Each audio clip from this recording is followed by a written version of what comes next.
International Monetary Fund, or the IMF, has raised the alarm bells for the global economy. The IMF has cut its forecast for global growth next year to 2.7% from 2.9% seen in July. The international body says that it sees a 25% probability that growth will slow to less than 2%. The IMF has highlighted that efforts to manage the highest inflation in decades may add to the damage from the war in Ukraine and China's slowdown. The international body has also cut India's GDP growth forecast for the next year by 60 basis points to 6.8%. Listen in to what they had to say. The three largest economies, the United States, China, and the euro area, will continue to stall. In short, the worst is yet to come, and for many people, 2023 will feel like a recession. In the United States, the tightening of monetary and financial conditions will slow growth to 1% in 2023. In China, we have lowered next year's growth forecast to 4.4% due to a weakening property sector and continued lockdowns.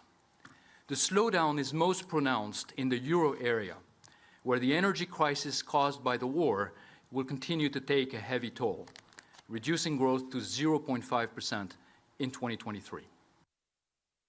Well, yes, not only India but globally they've downward revised the figures. In fact, if I can read out the global figures to you, the global growth next year by the IMF expected to come in at 2.7%, and that's cut by around 20 basis points, which is 0.2% from the erstwhile 2.9% that they had projected in July. In fact, back in January, they had projected a 3.8% growth number for global growth, of course. So that's a significant downgrade. And what they've added to this is that they've said that it's also likely that global growth may slow to below 2%, and there's a 25% likelihood of that. So clearly, a lot of alarm bells ringing globally when it comes to the growth numbers. What we're also seeing on the inflation side is IMF suggesting that inflation is yet to peak. That is, that going forward later this year, inflation will actually peak, and this is again global inflation. So we will see inflation go up or creep up slowly and gradually, and that will impact India as well, because commodity prices will impact India as well as commodity prices go up globally. And a couple of other reasons why this is also happening is the Russia-Ukraine crisis, EU slowing down as a result of that, US seeing a slowdown and a very calibrated slowdown due to the Federal Reserve's moves, as well as China. We're seeing a substantial slowdown from China as well, and hence that will impact the whole global economy. And Madhavi Arora, lead economist at Emkay Global, joining us to break down the kind of data that has come up. Madhavi, thanks so much for joining us this evening on the show. Pretty scary picture painted by the IMF, especially if you look at it sequentially over 2021, 2022 and 2023. The trajectory for inflation is upwards, while for growth it's absolutely downwards. And they're not holding back from using the recession term, is it? Yeah, so I think it's not much surprise to me as such, because, you are looking at a situation where everything is, essentially going against you as far as growth is concerned. We clearly are at a strange crossroads where, while one is talking about peakflation or, sticky high inflation, they're also now, are being plagued by recession fears. You clearly had supply side pressures, which now have become a demand side issue as well. And the kind of financial tightening that we're seeing across the globe, it is, a matter of time that we see demand coming back to the extent that probably we could see even a policy accident. That is what even the IMF highlighted, that there are merits in over tightening, but at the same time, those merits could actually become a big policy accident for them in case if they over tighten. But in case if they choose to under tighten, that also will probably have a lot of cost as far as the instability which is coming via inflation to the economy. So I think policymakers are pretty much at loggerheads in terms of how much of a output pain that they are willing to inject in the global economy, and obviously the kind of cost that it would have on the labor market. So I think it will be a very difficult call for them, and I'm not too surprised that IMF also sort of is reflecting that kind of a thought process. In fact, if you read their outlook, they also do not seem to be having a very clear conviction as to what is the right way out.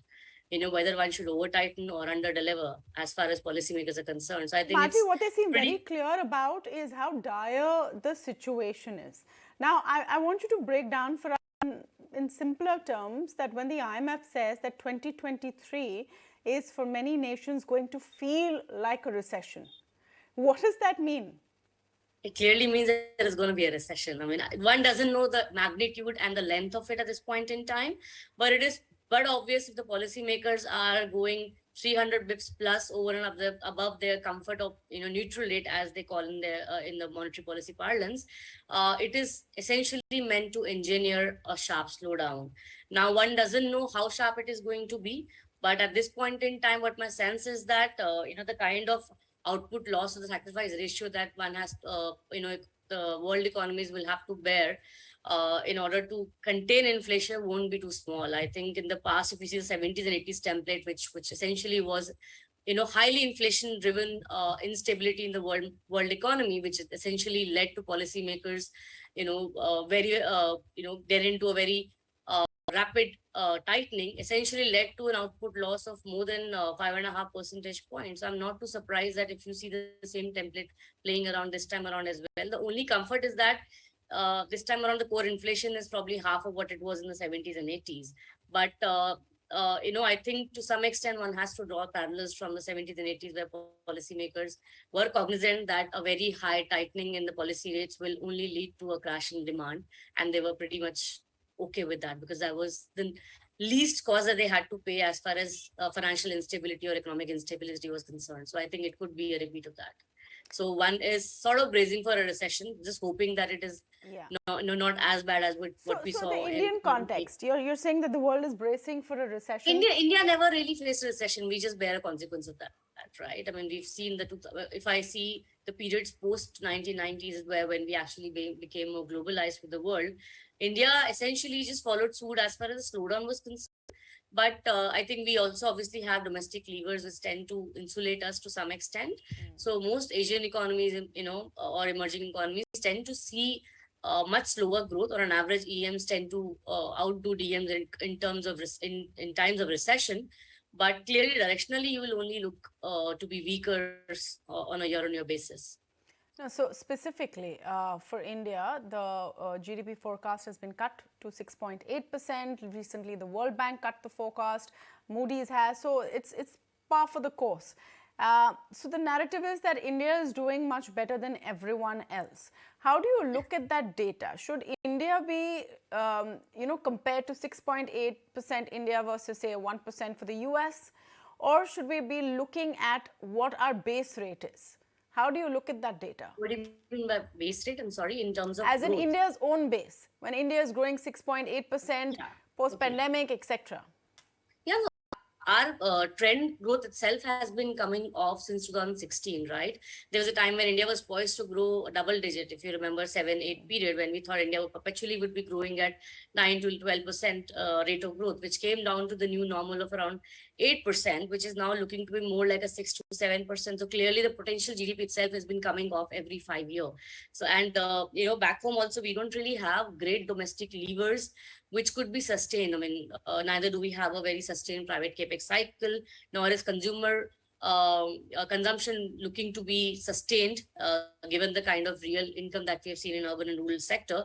And clearly external sector is going to be bearing the headwinds that the world economy is, bringing on to us. So I think we don't have really great levers. So obviously it's a part of it is, benefit of a base effect as well. But of course, given the fact that you are a domestic driven economy, as I said, you tend to get a little insulated, at least in the near term. But it's a matter of time that you catch up with the rest of the world. I mean, so let me put it this way. If it's going to feel like a recession in the rest of the world, and India is technically not going to go into a recession, because a recession means you're shrinking for 2 quarters in a row, as per the textbook definition. That's definitely not going to happen. India, But is it going to feel like a period of slow growth? What does it mean for the people of this country? For that businesses, depends on which incomes. sector gets hurt. So like in the Lehman crisis, it was the financial sector which actually bore the burden of the recession that the world saw, right? I mean, we saw rapid job shedding that happened in the financial sector. During COVID, it was asymmetric gains that the financial sector saw, but other service sectors actually, or other physical sensitive sectors essentially faced the wrath of COVID. So this time around, depending on which asset class or which segment of the economy actually hit, we'll get to see the kind of job shedding that happens. But the asymmetric losses will be felt somewhere or the other in the job market, if not, in real economy in terms of numbers. Yeah, absolutely. So brace for tough times, but it's going to be, I mean, you can look at the glass half full or half empty. We're definitely going to be better off than the rest of the world. Not perhaps able to grow at our full potential because of global factors. Thank you, Madhavi, for joining us on the show this evening and breaking it down for us.